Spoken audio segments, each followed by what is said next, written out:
A very good morning to all the students and everyone. And this is Brijesh Singh, and I'm going to discuss. Subject is the financial accounting. Unit second. The topic is accounting treatment of shares. This is seventh lecture, and in that particular lecture, I start with the full picture of shares and some theoretical points of the full picture of shares and another things I discuss in that particular lecture. Then the first thing, what is forfeiture? Forfeiture of shares is क्या होता है? Generally, it may happens that some shareholders fails to pay one or more installments like allotment and calls money. In such circumstances, the company can forfeit their shares, like cancel their allotment and treat the amount already received thereon as forfeited to the company within the framework of the provision in its article. तो basically होता क्या है कि जो फॉरफिटर्स हैं, जैसे कि हमने प्रीवियस लेक्चर में देखा, क्वेश्चन में देखा कि जो हमने शेयर इशू किए थे लेकिन उनमें से कुछ जो शेयर होल्डर हैं वो कॉल मनी नहीं पे कर पाए, तो इस तरह से अगर वो फर्स्ट एंड सेकंड दोनों कॉल्स नहीं दे पाते तो उनके जो एप्लीकेशन अलॉटमेंट मनी होती है वो कंपनी के द्वारा फॉरफिट कर ली जाती है, यानी कि हरण कर ली जाती है, वो उसको जब्त कर लेते हैं। और फिर बाकी जो ट्रीटमेंट है वो according to article of association and various articles provision in articles जो भी उनके दिए गए हैं उसके अकॉर्डिंगली सारे जो ट्रीटमेंट है फिर वो किया जाता है। तो यहाँ पर हम जो फॉरफिटेड ऑफ शेयर्स की बात कर रहे हैं, तो जो शेयर होल्डर्स होते हैं जो भी कोई इंस्टॉलमेंट या अलॉटमेंट या मनी या कॉल या कोई भी पैसा वो देने में फेल हो जाते हैं और आगे नहीं दे पाते, तो उस तरह से जो पहले उनको फर्स्ट कॉल या एप्लीकेशन या अलॉटमेंट अगर वो पे कर चुके हैं तो उनके पैसे को, उनके शेयर्स को हम जब्त कर लेते हैं। इसको फॉरफिचर ऑफ शेयर्स कहा जाता है। सेकेंड थिंग आपको ध्यान रखनी है कि these provisions are usually based on table A. जो भी प्रोविजंस होते हैं आर्टिकल्स के वो टेबल ए पर बेस करते हैं of companies act, and which authorize the directors to forfeit the shares of non-payment of calls made. For that purpose, they have to strictly follow the procedure and lay down. तो अलग अलग procedures हैं। Procedure में क्या है कि सबसे पहले चीज हम डिस्कस करेंगे accounting treatment of shares issued at par, premium and then discount. तीनों चीजों को हमने आपसे डिस्कस किया। तो उसी टाइप से फॉरफिचर ऑफ शेयर्स में भी जो एट पार, एट प्रीमियम और डिस्काउंट होंगे उनका फॉरफिट हम कैसे करते हैं वो भी आपके साथ डिस्कस करेंगे। Then when shares are forfeited, all entries related to the shares forfeited except those relating to the premium already and recorded in the accounting records must be reversed. Accordingly, shares capital account is debited with the amount called up in respect of the shares and forfeited and credited to the respective unpaid calls। ठीक है, तो यहाँ पर जो share capital account है वो debit हो जाता है with the called up amount, जो भी हमने पर्टिकुलर रेस्पेक्टेड शेयर्स का हमने जो amount paid up called up किया है उसका डेबिट होगा। Then credited to respective unpaid calls, जो भी अनपेड कॉल्स हैं या कॉल्स जैसे हम करते हैं उनको हम जो है क्रेडिट कर देते हैं। ऑलरेडी रिसीव की अगर हम बात करें, जो भी पैसा आपको मिल गया वो सब क्रेडिट हो जाता है। Now the first thing forfeiture of shares issued at par. अगर हम जो शेयर्स हैं वो इशूड अगर एट पार किए गए उनका फॉरफिट करते हैं तो क्या एंट्री होगी? तो व्हेन जनरली होता क्या है कि when we issued the shares at par means face value sir the 100 rupees shares issued at 100 rupees, तो उसमें हम जाते हैं तो जो पैसा उसने दिया है तो यहाँ पर जो एंट्री बनती है वो आप यहाँ देख रहे हैं। शेयर्स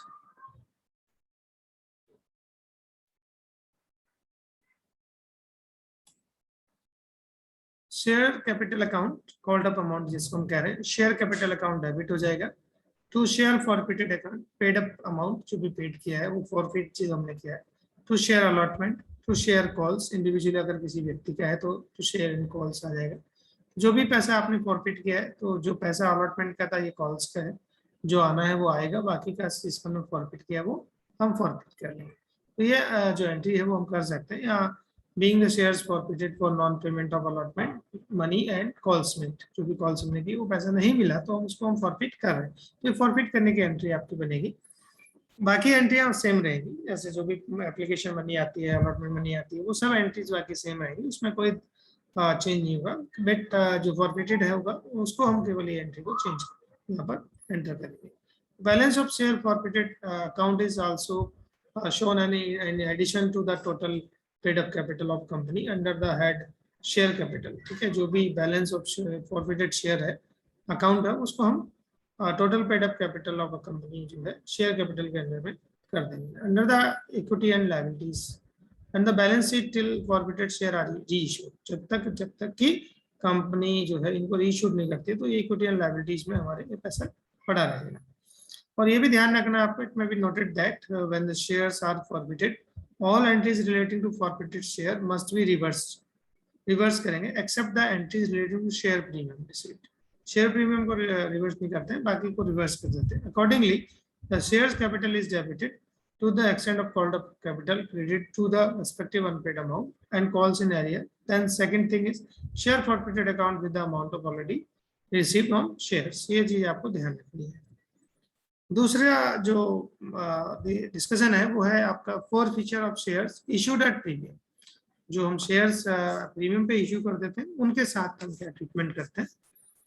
तो जनरली हम देखेंगे यहाँ first thing, if shares are initially issued at premium and the premium amount has been fully realized।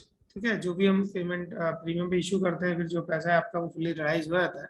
But some of shares are forfeited due to the non payment of calls. तो allotment के बाद भी कुछ लोग पैसा नहीं दे पाते तो उनका जो अमाउंट है वो हम उसको फॉरफिट कर लेते हैं, लेकिन जो प्रीमियम की मनी है वो आ चुकी होती है।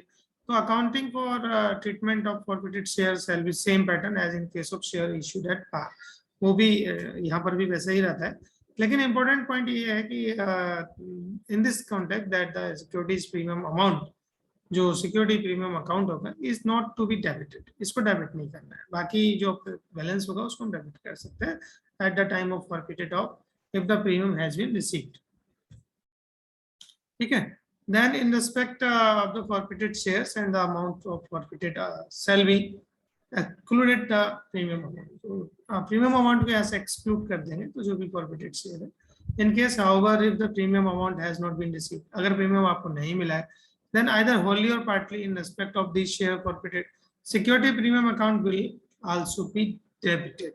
तो उस केस में फिर हम इसको share premium security premium account को भी डेबिट कर सकते हैं अगर आपका जो प्रीमियम अमाउंट है अगर वो आपको रिसीव नहीं हुआ है जब तक वो फॉरफिट कर रहा है। तो ये ध्यान रखना होगा। Then along with the share capital account at time forfeited, this will usually be in the case when even the amount due on allotment has not been received. Then the general entry to record the forfeited of shares issued at premium की अगर हम बात करें क्या होगी तो ये entry है on which the premium has not been fully received। ये कब है, जब हम जो fully received नहीं होता। शेयर अकाउंट की बात हो रही है तो शेयर कैपिटल अकाउंट डेबिट होगा, सिक्योरिटी प्रीमियम अकाउंट डेबिट होगा, तो शेयर फॉरफिटेड अकाउंट होगा। आपको पता है कि जितना भी अमाउंट फॉरफिट करेंगे तो share allotment to share calls account, number of shares being share forfeited for non payment of allotment money and calls. Note करना है आपको, ध्यान रखना है, if calls in arrear account is mentioned है यहाँ पर, then calls in arrear account is debit, तो उसको फिर यहाँ पर क्रेडिट कर देंगे। अगर कॉल्स इन एरियर का अकाउंट भी आपका मेंटेन किया हुआ है तो कॉल्स इन एरियर को यहाँ पर क्रेडिट करेंगे अगर है, and not share allotment and calls and other calls account, उसकी जरूरत फिर नहीं पड़ेगी। ठीक है, ये ध्यान रखना है। तो ये उसी केस में होगा जब कोई भी जो प्रीमियम का अमाउंट है वो आपको रिसीव नहीं हुआ है तब हम इसको डेबिट करेंगे, otherwise it should be credited, otherwise वो भी क्रेडिट हो जाएगा। तीसरी कंडीशन है forfeited of share issued at discount. अगर ऐसे शेयर जिनको हम डिस्काउंट पे इशू कर चुके होते हैं तो उनके साथ क्या ट्रीटमेंट होता है। तो generally shares forfeited very initially issued at discount, अगर इनिशियली आपने डिस्काउंट पे इशू किए then the discount applicable to such share must be cancelled. Discount उसको कैंसिल्ड हो जाएगा एंड रिटर्न बैक, उसको back, hence the discount on issue of share account should be credited. तो उस केस में फिर जो discount on issue of share है वो क्रेडिट करना पड़ेगा जबकि हम डेबिट करते हैं। तो eight the time of forfeiture जो है उनको डेबिट की जगह क्रेडिट किया जाएगा। तो इसकी एंट्री होगी, आप देख रहे हैं यहाँ पर, share capital account debit to share forfeited account to discount on issue of share account to share allotment account to shares calls account या और टू कॉल्स इन एरियर। अगर अलॉटमेंट और कॉल्स नहीं है तो कॉल्स इन एरियर आपका है तो वो यहाँ आ जाएगा। तो उस तीनों केस में वैसे ही रहेगा, तो ये ध्यान रखना, चाहे वो प्रीमियम हो, डिस्काउंट हो या एट पार वैल्यू हो, तीनों केसेस में हम ये जो है ये ध्यान रखेंगे कि टू शेयर अलॉटमेंट कॉल्स नहीं है, तो एरियर अगर है तो वो कॉल्स इन एरियर का आपने मेंटेन किया तो वो यहाँ जाएगा। तो forfeited of number of shares for non payment of allotment money and calls money, तो then this is that will be the entry for the share issued at discount. तो ये आपको एंट्री यहाँ पर करनी होगी, ठीक है। तो इसी तरीके से जो है हम कर सकते हैं, अलग अलग जो क्वेश्चन है उनको हम कर सकते हैं, है ना।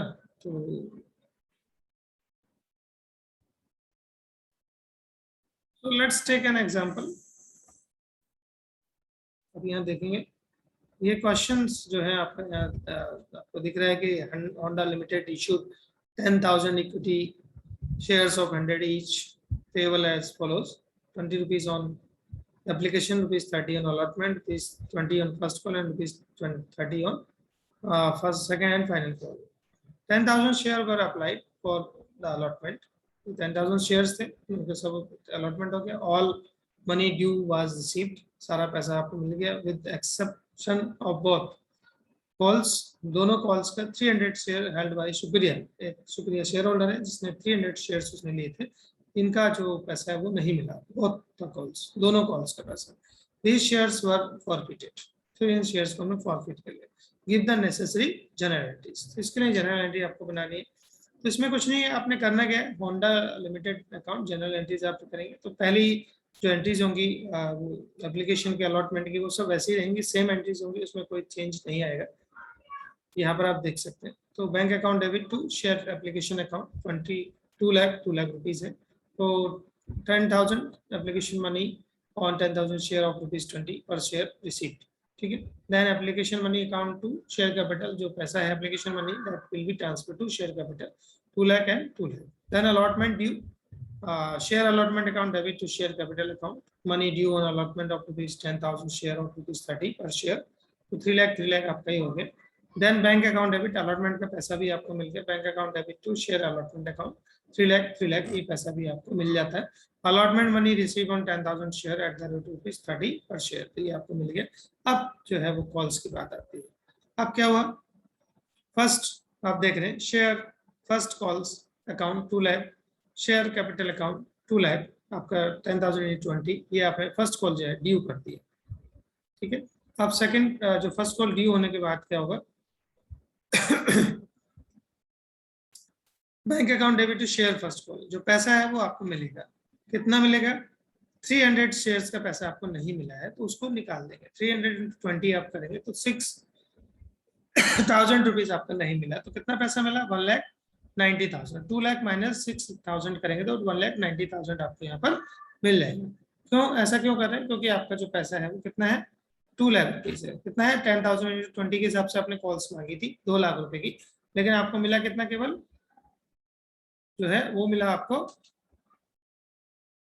First call money receive except 300 shares, 300 shares का पैसा नहीं मिला है, तो इसको हमने किया आपका, तो 300 into 20 आप कर देंगे तो 6,000 हो जाएगा। तो 6,000, 2 लाख माइनस 6,000, 1,94,000 आपको मिल जाएगा। Then share second and final call due करेंगे, तो shares second and final call account debit to share capital 10,000 into 30, 3 lakh आपका ये हो जाएगा। Money due on 10,000 shares of ₹30 share second and final call. Then bank account debit to share second and final call, आपका पैसा देखना है। अब यहाँ पर भी 3 जो second and final call money receive except 300 shares, 300 into 30 आप करेंगे तो कितना हो जाएगा, 9,000। 3 लाख माइनस 9,000, 2,91,000 आपको यहाँ दिख रहा है, ये पैसा आपका मिल जाएगा 2,91,000, ठीक है। अब क्या करना है, अब हमने ट्रीटमेंट करना है, फॉरफिटेड की एंट्री बनानी है। फॉरफिटेड की एंट्री क्या होती है, शेयर कैपिटल अकाउंट डेबिट, कितना है शेयर कैपिटल आप देखेंगे, कितना आएगा उसको हम बनाएंगे बाद में, पहले क्या करना है, हमने इसको निकालना है किससे, जिसका पैसा है। टू शेयर फर्स्ट कॉल का कितना था, ऊपर हमने देखा इसमें से 6,000, 2 लाख माइनस 6,000 था, तो 300 into 20 इक्वल टू 6,000 आ गया। To share second and final call, इसमें देखा आपने 9,000 यहाँ पर आ जाए, 300 into 9, 30, तो 9,000 यहाँ हो गया। देन कितना हो गया, ठीक है। तो इससे पहले जो पैसा था वो कितना था, 300 शेयर्स के हिसाब से फिर कितना हुआ, इसमें यहाँ कैलकुलेशन आपको देखनी होती है।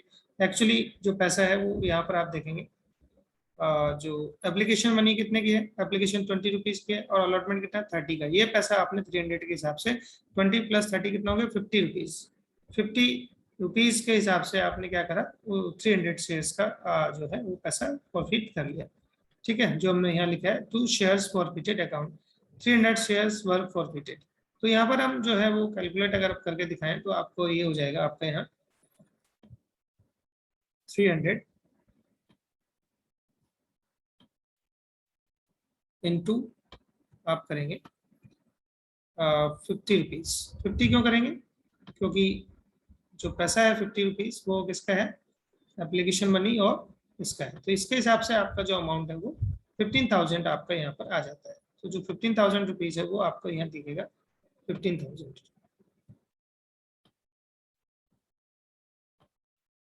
ठीक है, तो ये 15,000 रुपीज आपका आप देखेंगे यहाँ पर आपको मिल जाएगा। ये जो पैसा है वो फॉरफिटेड ऑफ शेयर्स अमाउंट यहाँ पर आपको मिला। तो ये किसका है, एप्लीकेशन का है। ठीक है, जो एप्लीकेशन आपने दी है,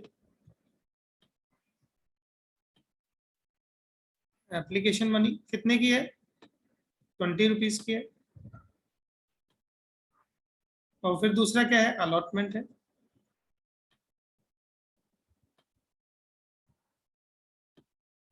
ठीक है, अलॉटमेंट का कितना है, ये आपका 30 रुपीज है। तो दोनों को मिला के कितना हो गया आपका 50 रुपीज। तो ये जो पैसा है वो कितना बना आपका 50 रुपीज। इन दोनों को हमने प्लस किया तो ये कितना बन गया 50 रुपीज। 50 इसलिए 300 शेयर्स है, ये नंबर ऑफ शेयर्स है जो फॉरफिट के अंदर, जो सुप्रिया के शेयर्स हैं उनको हमने फॉरफिट किया है।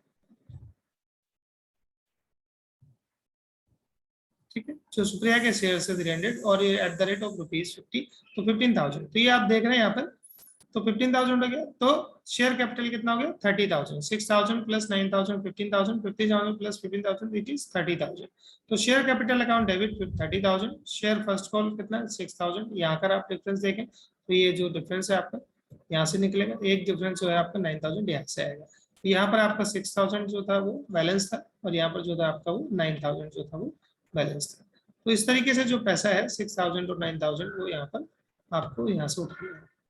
ठीक है, तो इसीलिए फर्स्ट कॉल का आपने लिखा है to share first call account 6,000, to share second and final call account 9,000, to share forfeited. कितने फॉरफिट किए, फॉरफिट कौन सा पैसा किया जाता है जो हमने एप्लीकेशन और अलॉटमेंट में दे दिया ऑलरेडी, जो हमें रिसीव हो चुका वो हमने जब्त कर लिया। ठीक है, तो इस तरीके से हम ये क्वेश्चन जो है कर सकते हैं। So I hope you understand all this things and thank you very much, and this is all about